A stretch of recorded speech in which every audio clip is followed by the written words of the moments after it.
Hey, what's up, guys? Welcome back to my channel. I'm Rasan427, and actually today we're actually going to be doing this. It's an omnibus overview on Spider-Man Brand New Day Volume 1, and this is actually Volume 1 of Spider-Man's Brand New Day. This is actually the standard edition cover. I think this is better than the Jorge Jimenez cover. I think this one's better. It's actually by Steve McNiven, one of my favorite artists of all time. Now, this takes place right after One More Day. I believe they got a gallery edition. They got a hardcover. You probably can find it. Well, hardcover and trade paperback probably super out of print. But the gallery edition is out of print, but you can still find that a couple places. But that's the story that leads right into this. I actually pretty much read that online or whatever. I just go straight into this. People don't like it anyway. Really wasn't that great of a story, but this is by a bunch of different creators. So this is actually a brain trust. So it's like 5 different writers. They would switch up artists like every 4 to 5 issues on this book. You see this the front cover right here. You see Marvel Omnibus, kind of a thicker one. Spider-Man Brand New Day. And this actually has the Back to the Future writer on this as well, which is his name? What is his name? Bob Gale. You see, I want to show you that. But this is a really cool thing. This is on the side. You got a picture with John Romita Jr. Not a big fan of his, but that's fine. You see another awesome picture of Spider-Man. Spider-Man is back in full swing. Now, this is him after he was done with the Mavericks. They retconned that whole thing, got rid of that, and basically just said, we're going to restart everything and reboot. He's single now, and just kick it off with Spider-Man. And it actually kicks off with Free Comic Book Day 2007 Spider-Man, Amazing Spider-Man 1999, because that was like the reboot, but then they renumbered it. 546 through 583, Spider-Man Annual #1, Secret Invasion, The Amazing Spider-Man #1 to 3, President's Day Celebration Digital Comic #1, Spider-Man Fair Itself, Amazing Spider-Man Extra #2, Spider-Man Swing Shift Director's Cup, and material from Amazing Spider-Man Extra #1 is written by Dan Slott, Mark Guggenheim, Bob Gale, Zeb Wells, who's on Amazing Spider-Man. Well, not right now. His run just ended. People think it's like the worst thing ever. I haven't read it. Maybe I'll read it. Maybe I won't. Just see about that. Mark Waid, Joel Kelly, Brian Reed, and Matt Fraction. Illustrated by Phil Jimenez, Steve McNiven, Greg Land, Phil Winslade, Mike Deodato Jr., Salvador LaRocca, and a bunch of other people. Wow, it's a lot of artists. Actually named everybody right there. But actually opening this up and actually getting this open. So I definitely wasn't saying everybody's name. You see, Brand New Day, that old Parker Luck tracks again. The creators. Now with this, this still has ramifications for today. A lot of people think that this started the downfall of Spider-Man comics. I'm actually enjoying this so far. I actually read some of the back half of this. I remember the last 5 issues of Amazing Spider-Man from 578 to 583. I actually have a trade... No, not a trade paperback. I actually have a hardcover. I'm just trying to find it. So actually, I picked this up. Got this for super cheap. Like, discounted. Probably like, what was it, $10 or something like that. I believe it retails for about $25, maybe less than $10. But I actually picked this up. And I didn't know that it collected it in this, because I actually got this for Christmas, but I didn't know I already collected. You see the Steve McNiven awesome thing right there.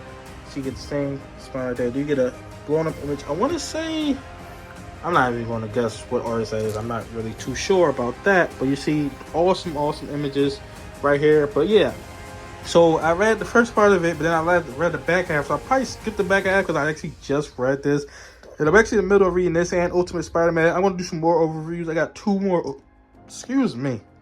2 more Ultimate Spider-Man books actually coming up. But this is definitely dating. But you see, actually, like I said, this collects 578 through 583 Annual #1. That's the Mark Waid stuff. Everything that Mark Waid actually did. Really enjoy Mark Waid. Stuff like that. So you get red in it. Open it up. Brand New Day. Brand New Day right there. And this is actually everything they actually show of all of the Amazing Spider-Man stuff right here. You get broken down of each of the writers, each of the artists. It's like a whole entire brain trust. Like I said before, they were just switching off, throwing out ideas. Now, this is actually by John Romita Jr. and written by, who's this written by? What, Zeb Wells or Bob Gale? One of those people. Oh, it's actually written by Bob Gale. So this actually telling you the new status quo and everything like that. Actually, Norman Osborn Harry Osborn look black right there. Guess that's just supposed to be a tan and stuff like that. But rebooted everything. So you get some core right here. And this is actually the Free Comic Book Day stuff So that's really cool. That's actually what it kicks it off with. You get Jackpot in this. You think that's Mary Jane or whatever. I believe this is by Phil Jimenez, actually on art. Then you actually kick it off with Steve McNiven. Love Steve McNiven's artwork, especially in this oversized format. I thought it was fantastic. But this is actually a really, really cool story right here. Really enjoyed it. Jane Jones Jensen actually had a heart attack right there.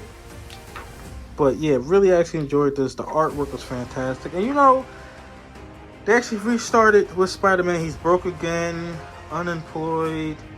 He's like bouncing around, getting money from Harry and stuff like that. Since Harry is back, because I believe in the comic book, up until this point, Harry's supposed to be dead. But you know, nobody's actually dead. I believe that's what it's supposed to be. I've read a couple of things actually was lead up to this. Now, one of the reasons I didn't get JMS Omnibus Volume 1, the whole thing is by Jeremy Jr. I just don't like his artwork. I know I should read that before this in Volume 2.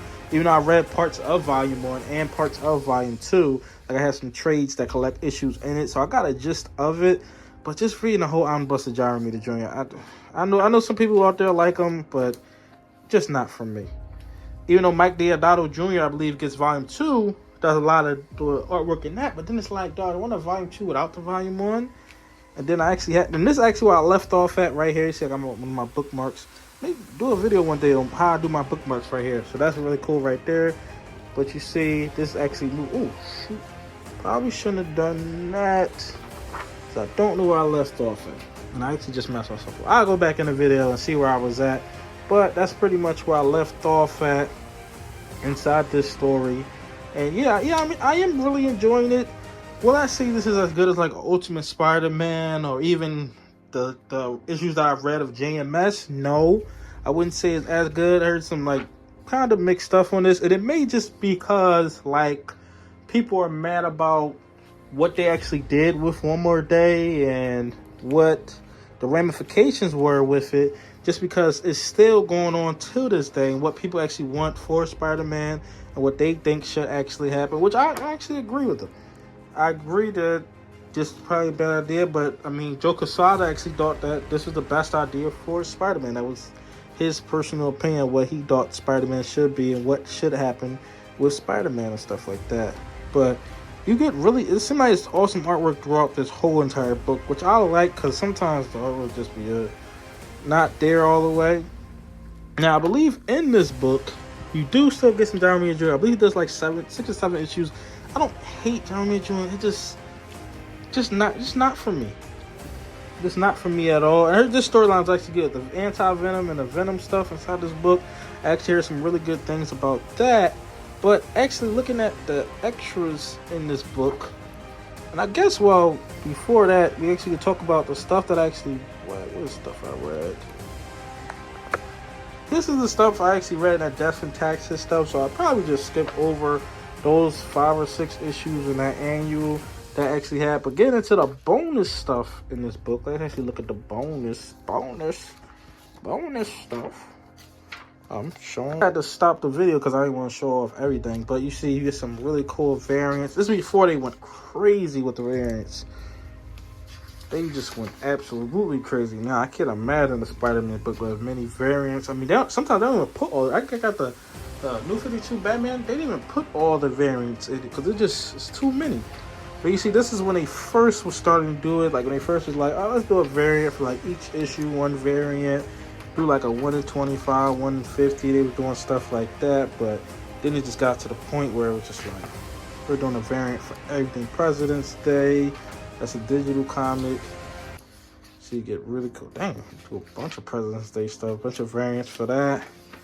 And then you actually get some writing up from the Manifesto Time Brevoort. Was he still at Marvel? I want to say yes. I don't read all that type of stuff. I read stuff like this. This is really cool.